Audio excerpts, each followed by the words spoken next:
Hola grupo, el día de hoy vamos a revisar los conceptos de divergencia y de rotacional. Antes de comenzar con esos dos temas particularmente, nada más quiero que recordemos algo que vieron en cálculo integral, que se trata de la definición del operador nabla. Entonces, el operador nabla lo definimos de esta forma: la parcial de x en el vector y más la parcial de y en el vector j más la parcial en z del vector k. Quiero recalcarles, no es un vector, es un operador diferencial. Bueno, ¿qué quiere decir que sea un operador diferencial? Pues es una construcción especial que se la vamos a aplicar a un vector a partir de las derivadas. Eso es el operador nabla. Es un operador unitario porque solamente trabaja sobre una función escalar o sobre una función vectorial. Bueno, nos va a ayudar para poder calcular los términos divergencia y rotacional de una forma más simple. Entonces, eh, también quiero hacer la aclaración de que lo que vamos a trabajar el día de hoy no es como tal el álgebra vectorial que ustedes conocen. Son arreglos que nos ayudan a calcular la divergencia y el rotacional de una forma más intuitiva. Definamos entonces lo que es la divergencia. Entonces, divergencia. Vamos a tomarlo de esta forma. Supongamos que tenemos un campo vectorial como este, donde están muchos vectores, y resulta que hay un momento en el cual en este campo vectorial todos los vectores se dirigen hacia un mismo punto. Entonces voy a decir que, por ejemplo, se están dirigiendo hasta este punto. Eh, Aquí vamos a tener un punto importante en este campo vectorial. ¿Por qué? Porque digámoslo de esta forma, ese punto está atrayendo a los vectores.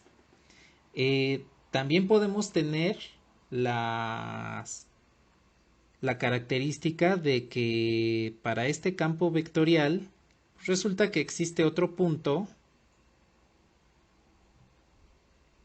desde el cual están saliendo los vectores.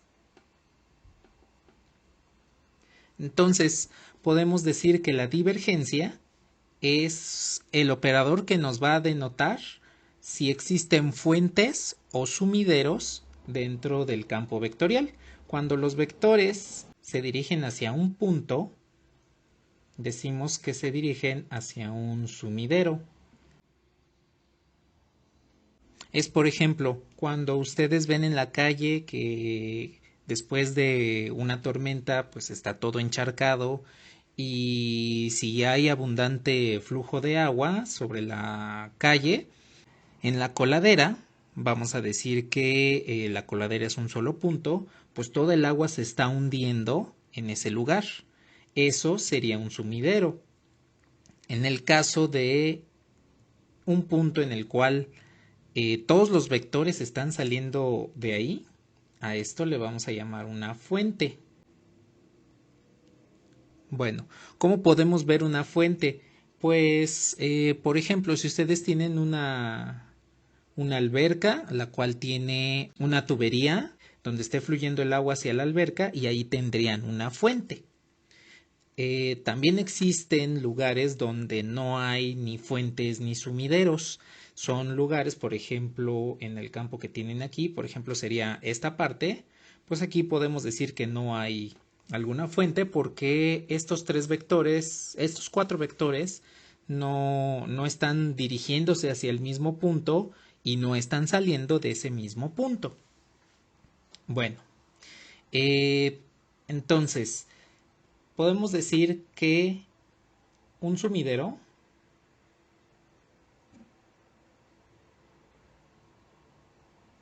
concentra la densidad de un fluido. ¿Por qué? Pues porque ahí se va todo el fluido.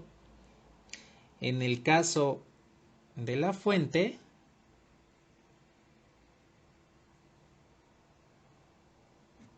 lo que hace es dispersar esa densidad.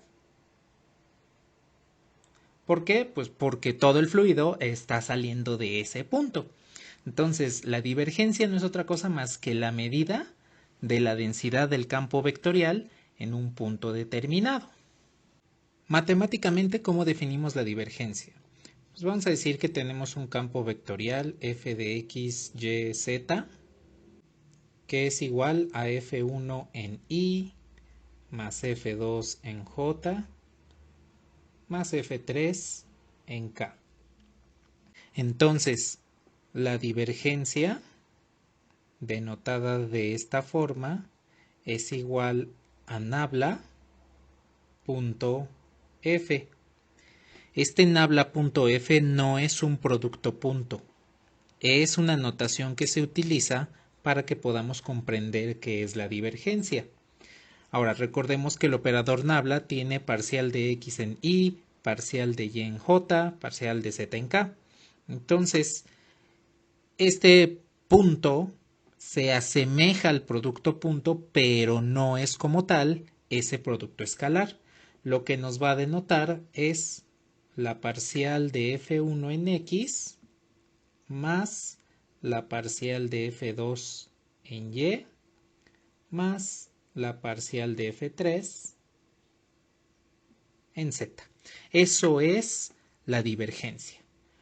Podemos encontrar otra definición denotando que la divergencia pues no es otra cosa más que la traza de la matriz jacobiana. Así es como definimos la divergencia. Les reitero, nabla.f no nos denota un producto punto, nos denota la divergencia, el operador diferencial divergencia. Veamos un ejemplo. Entonces, en este caso tenemos el campo vectorial S y nos piden determinar la divergencia de dicho campo. Entonces, lo que vamos a hacer pues es calcular la divergencia, que en este caso recordemos que nabla.S sería la parcial respecto a x de la función en y más la parcial respecto a y de la función en j más la parcial respecto a z de la función en k. Bien, al final esta divergencia nos va a dar la primera derivada parcial, pues es 2xyz. La segunda derivada parcial es 2xyz. Y la tercera, otra vez, 2xyz. De tal forma que la divergencia, voy a utilizar la notación div. La divergencia de S es la suma de estas tres, entonces nos quedaría 6xyz.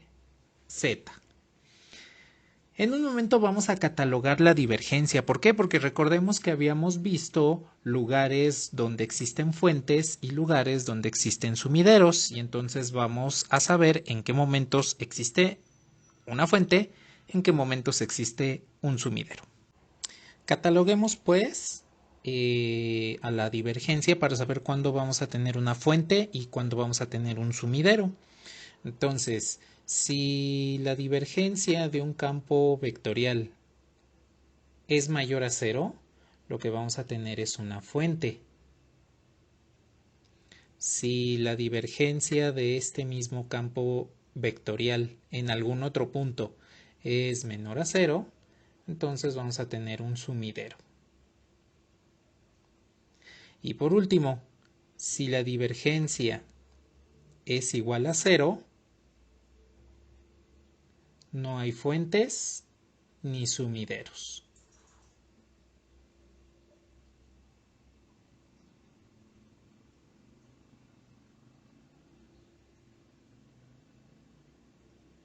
Nada más quiero aclarar algo respecto a este punto. Existen dos casos en los cuales la divergencia nos pueda devolver cero.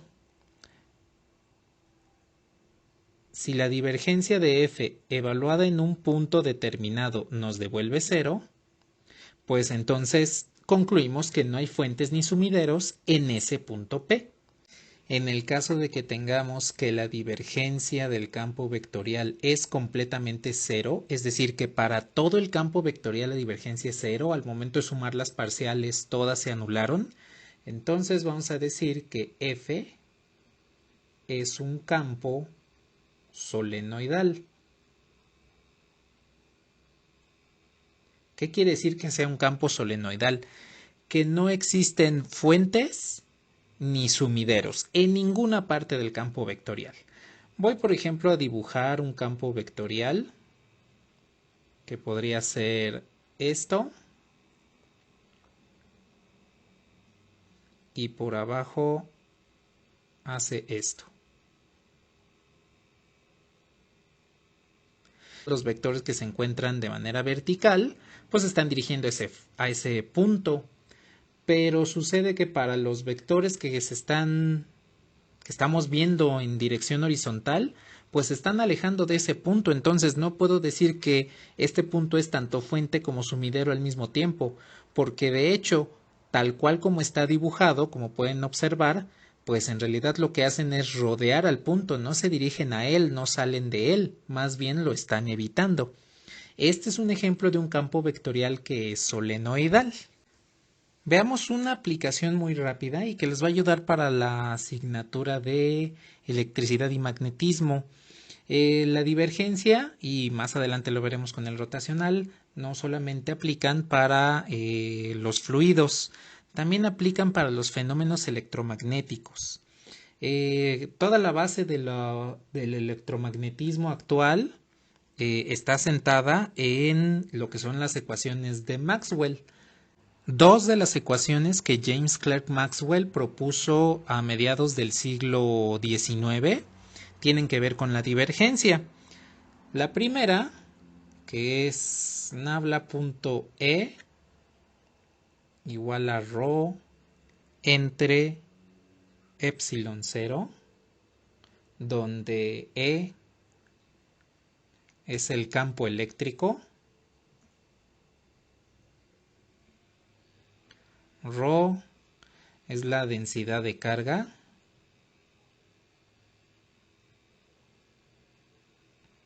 y epsilon 0 es la permitividad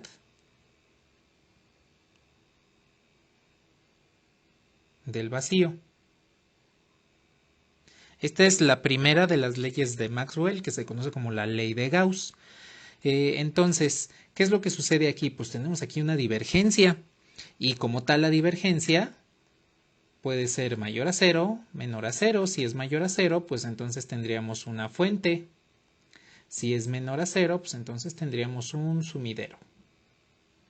Bien, como ρ es la densidad de carga, eso quiere decir que debe tener un signo positivo para las cargas positivas y negativo para las cargas negativas.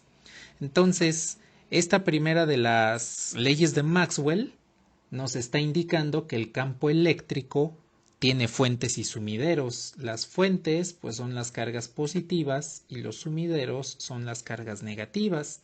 Si dibujamos cómo se encontraría un campo eléctrico, por ejemplo, puedo decir que aquí hay una carga positiva, puedo decir que aquí hay una carga negativa. Las líneas de campo eléctrico las dibujamos de esta forma. Las cargas positivas se atraen a las negativas y viceversa. Cargas con signo diferente se atraen. Entonces, pues resulta que ahí tenemos una fuente. La carga positiva, pueden observar que las líneas del campo eléctrico salen de la carga positiva y se dirigen hacia la carga negativa. Es por ello que podemos definir al campo eléctrico mediante la divergencia, con dos fuentes, las cargas positivas, ¿no es cierto?, con una fuente y un sumidero. La fuente es la carga positiva y el sumidero es la carga negativa. La segunda ley de Maxwell, que se le llama la ley del magnetismo de Gauss, nos dice que nabla punto B es igual a cero. B es el campo magnético.